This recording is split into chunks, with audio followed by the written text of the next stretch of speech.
it's all a bit of a mess here, as you can see, but basically what I've done is I've rescribed all the panel lines that we've managed to obliterate on the bottom half here completely. I've also redone the one coming around the nose here on both sides, and I've put in, there's a little ring one on this side where I presume it's the angle of attack gauge is. So I've redone that, and also there's a couple underneath here, quite shallow panel lines. So what I've actually done is I've actually rescribed them because I've got a feeling they're not going to show up too well. So that's those done. Also, I've polished out the canopy, the centre seam.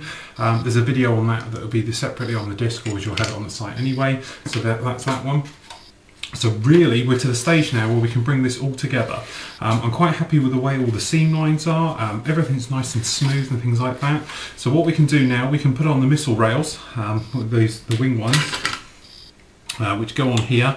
There again, easy way to do it. Use a nice big flat sanding stick onto it flat, gentle rub to get it to a nice clean edge, and then that way these literally join up very, very nicely on there. There we go. And it makes for hardly any seam. So by the time we've got a little bit of plastic weld on there, we'll be absolutely fine.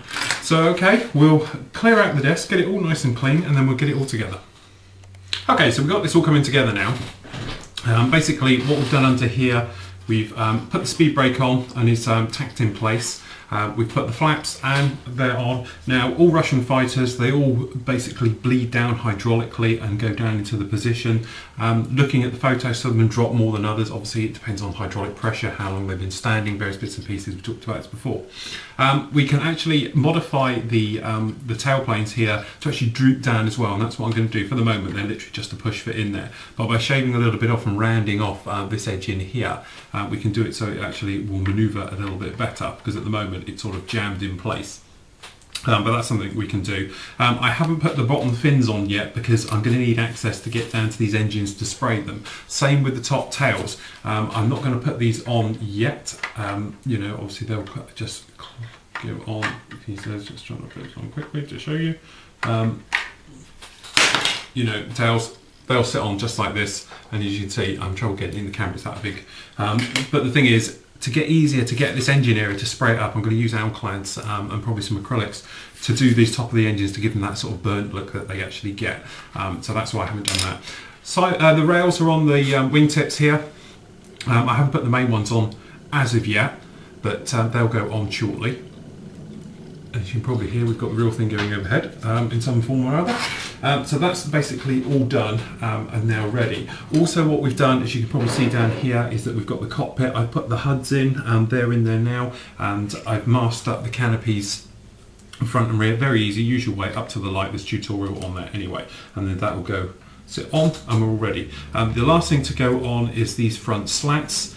Usual thing, they droop as well looking at the photos, so what we're going to have to do is put them on there. It's quite a tricky one to do it because they seem to be quite fat, but basically what I'm going to do is I'm going to try and line it up just slightly with that front bar that runs along, and I'll sit them somewhat over the top of it just like that to give it that sort of droop position, so the underside will be sort of fitted first, and wherever the top is will be sort of right. The other way we can do it to help it out is that if we actually just sand it back just slightly at an angle, it'll help it sit in there better. It's something I can't really show you, but basically what we're going to do is make an angle and sand it down. So obviously when you put it flat down, it's slightly forward, so then when it goes on, it's going to be slightly forward as well. But there again, don't panic too much about how they're drooped. Unless total hydraulic is lost and it's been standing a while, then it might be all the way down, but apart from that, over time they sort of gradually sink down. So sometimes you get one higher than the other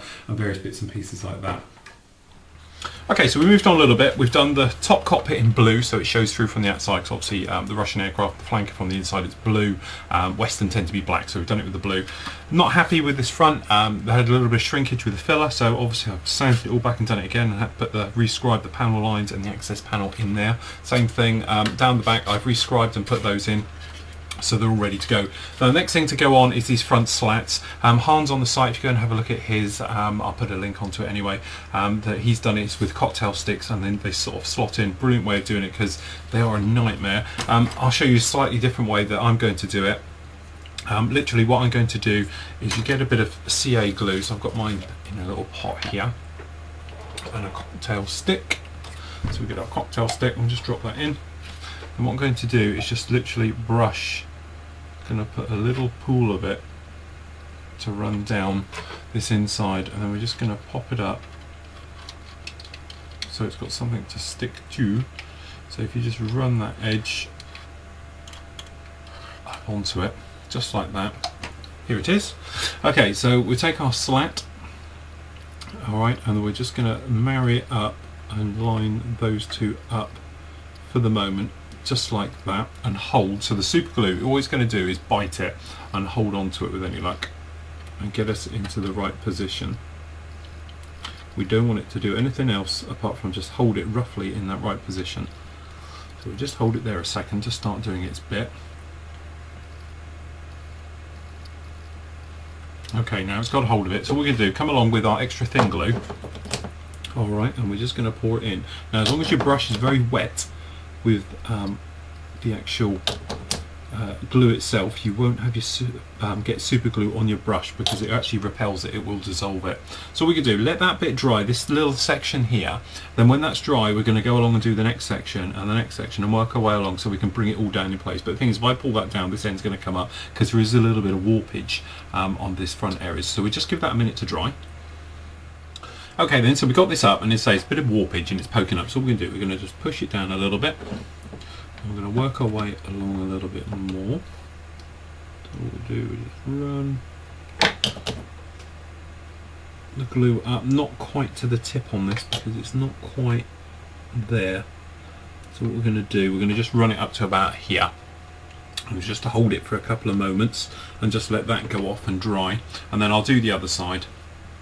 And then we can work our way through, and really after that we're almost done and complete for this part. So what we can do, we take care of the undercarriage next and get that bit all settled up. We can get this covered in primer, pre-shaded. Okay, so we've been going around and basically just tidying everything up like we do. We've been opening up all the little panel lines perhaps we might have lost, obviously when we've done filler work down here.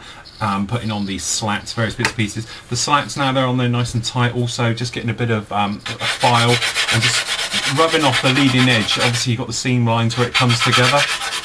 They've been on there a while now and dried, so we can just get those on.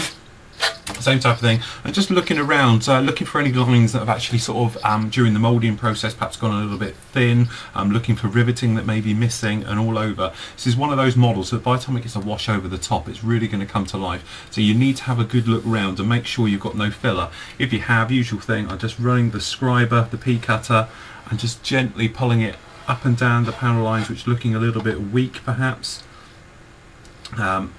I've noticed that I've actually noticed on here towards the wing actual ends themselves, the panel lines tend to fade off a little bit, so we've done them. So we say we've rescribed all this area around the back and put all those nice panels in down here, down the end.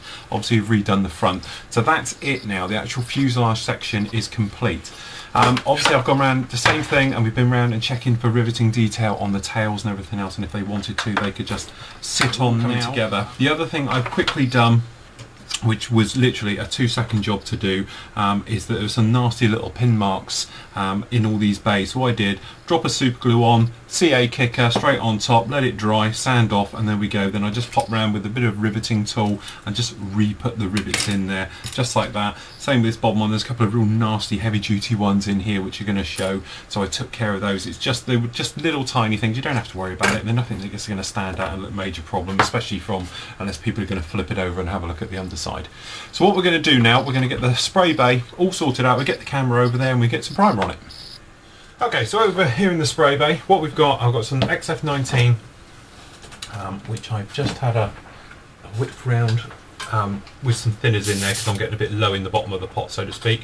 So what we'll do, pop that in there, quite a lot of it because we're going to need it. Okay, let's just turn the old spray bay on, a bit noisy I'm afraid. Okay, check our flow. We're going to go in from the underside. We've already obviously put in the blue part so we can see that we're all okay, but we're just going to mist this on.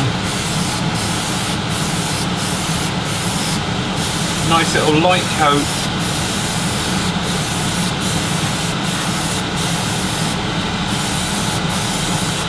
And we can double check to make sure we're all happy of how it's sitting.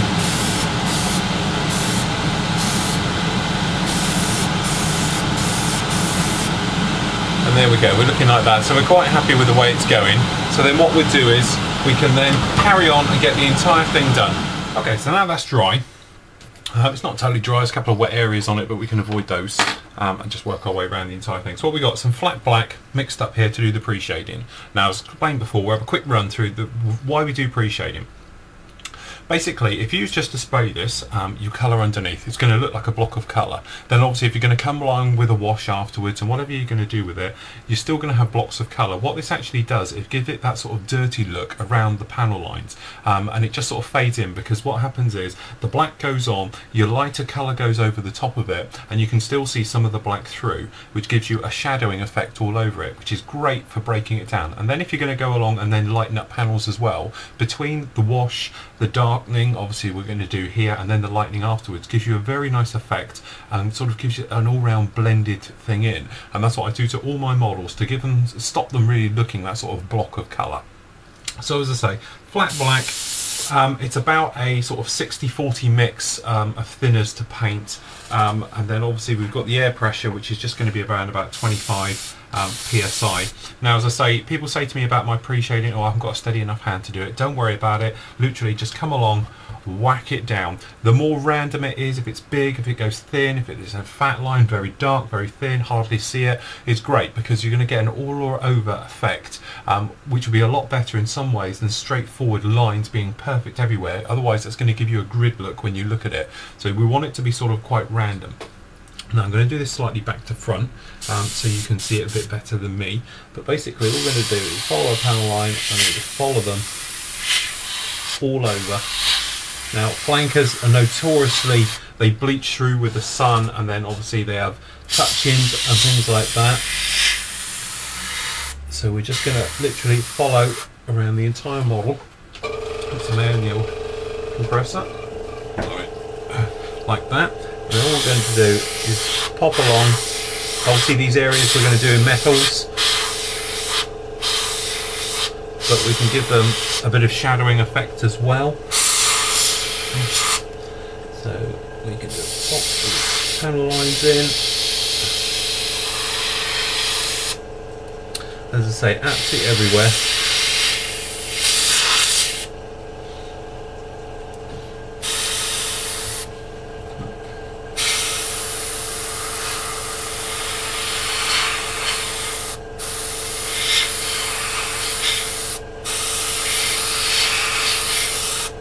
Just like that. Then what also you can do, you can come along and then, like here, we're going to do around the flat area. We're going to give it a nice heavy line down here on the back ends of the flat. We'll do it the same on this one, so it looks like it's dirt sort of build up rather than just a panel line. But basically we're just going to go absolutely everywhere, following all the panels and the bits and pieces as we go.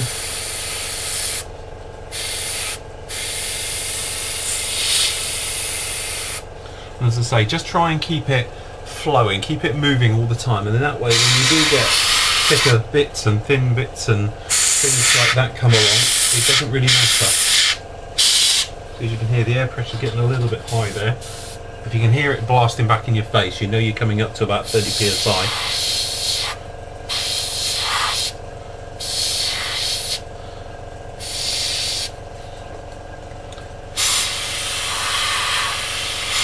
Just try and keep it random and enjoy it.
Okay, so the next thing on is going to be the bottom flanker colour. Now for that I'm using Guns colour.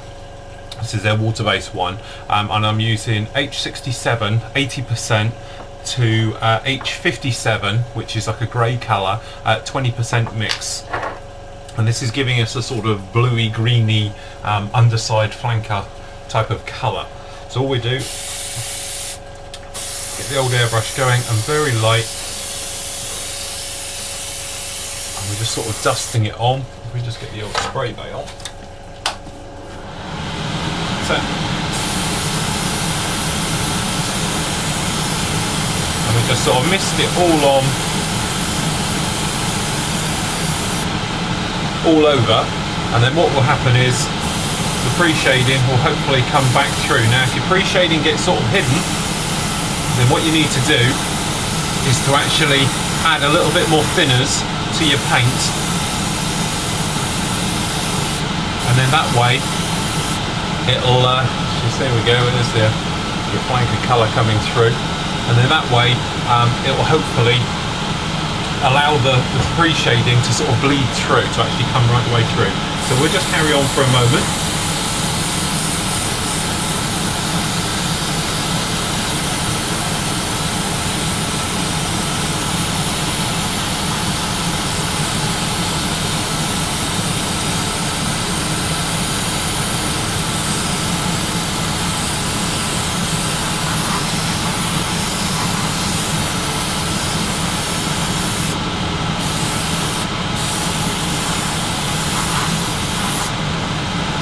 Right, I'd have to say it's a little bit thick, so what we're going to do is add a little bit of thinners just to that, just to thin it down a little bit, because it's covering a little too well. So if you're actually, as you say, hiding it and you can't see it, you just add a drop of thinners in, and away we go. Put that away.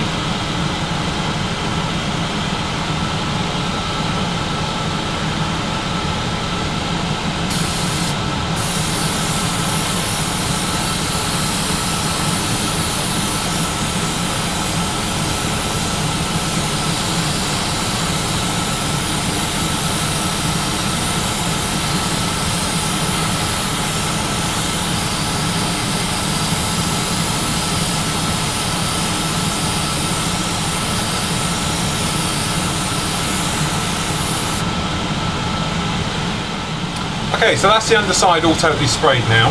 So what we're going to do is let that dry off, go nicely dry and hard, and then we can flip it over and start the camo work on the other side. Okay, so there you go, 20 minutes later, totally dry. Good thing with the actual gun stuff, it's harder wearing than certainly the Tamiya's and other people's like that. So you can literally, we can flip it over, and we're over to this side now. So what we got to do is do the camo for the top side. Now I've deliberately haven't gone and just done the wraparound and put it on top, because I like to start with the lightest colour first. So in this case, you know, obviously artistic license on this, we don't have the standard flanker colours here, so I'm going to use H57, which is like an aircraft grey. The reason I like using these colours that I'm doing now, it gives them the sort of worn, weathered look, which you might not get right now as we're spraying it, but hopefully it will show through by the time we do the weathering and the bits and pieces. So there we go, this is going to be H57. So, move the top off.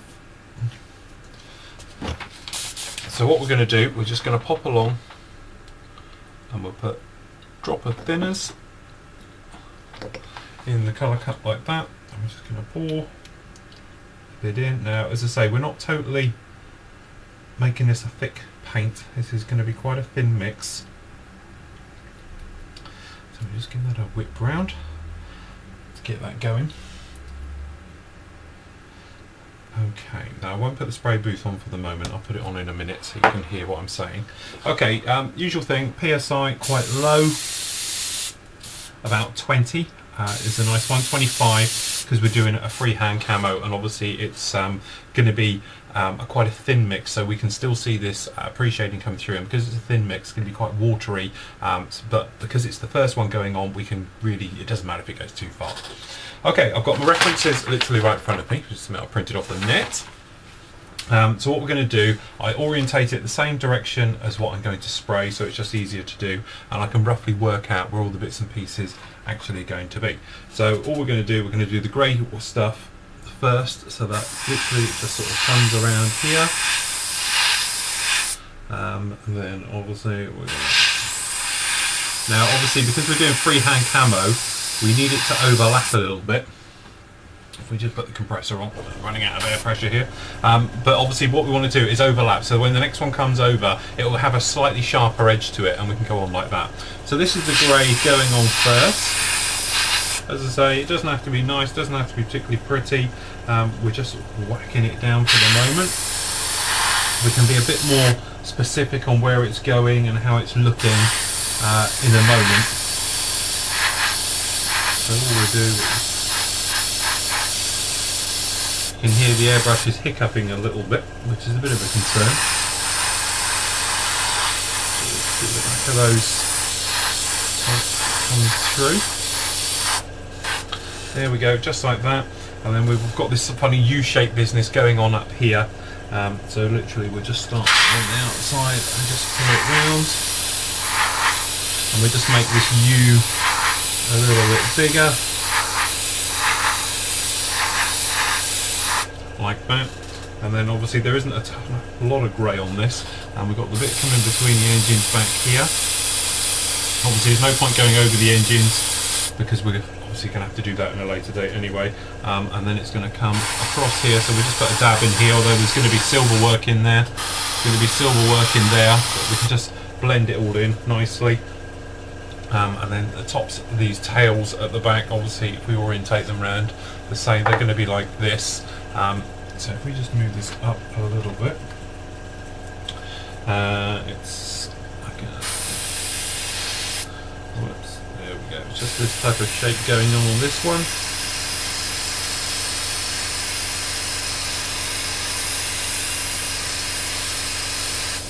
So we're just in there.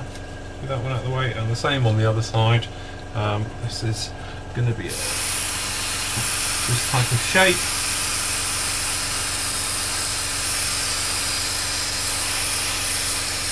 Here we go, just like that.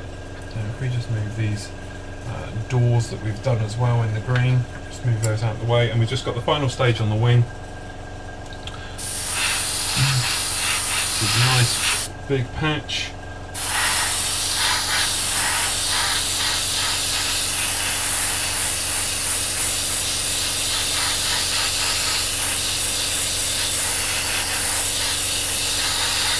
Just like that, so we can let that dry down. And the other things we can do is obviously just have a look at, check your references, how they actually all are. There's a couple of blobs and splodge on the sides as well, you know, which we're going to have to pick out, but the tails are the other next important thing. What I'll do is just getting a bit smoky, just put the extractor on here. So the tail section, we've got an area which comes up just like that. And it follows the pattern going down as we've done, but because we're doing this quite misty and nice little light coats, we can afford to get away with this, and then what we can do is go around afterwards and sharpen it all up.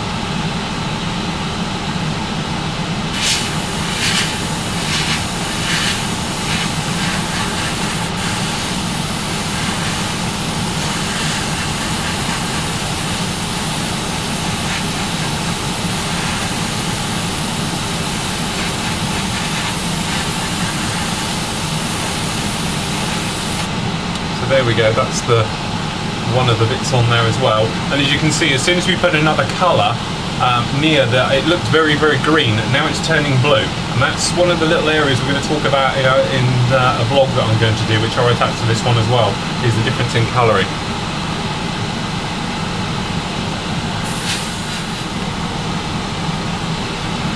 Okay, so that's it, that's the grey areas done.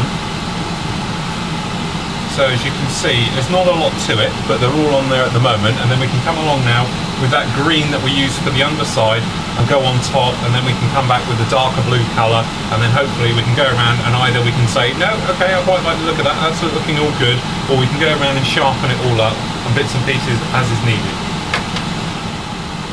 Okay, so now we're straight back in with the next colour, which is the same green as the underside. which if you remember was, he says quickly looking at the bottles, which is 80% H67 and 20% H57. So it's quite a straightforward mix. Now what we're going to do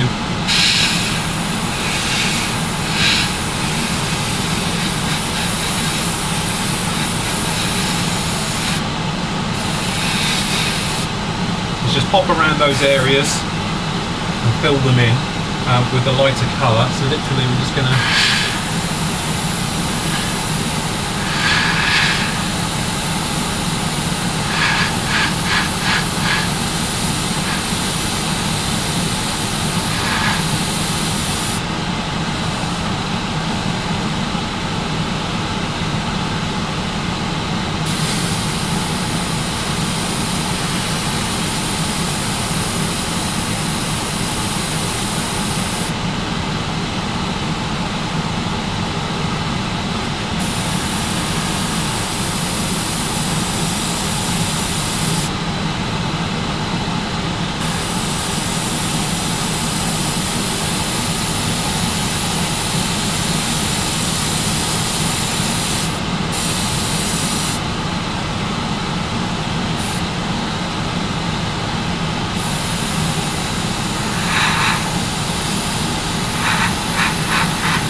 Okay, so that's the tails done. Looking very nice. We're going to have to weather them in slightly. So obviously we'll just carry on with the blue on here. So what we're doing is slightly overlapping a little bit, drawing our outlines if you like, and we just come in and then just backfill. And obviously we just keep it slightly random.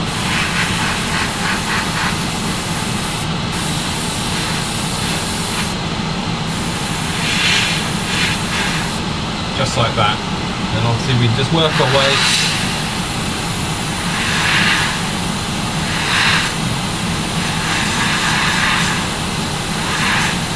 around all the areas, putting the blues all over it.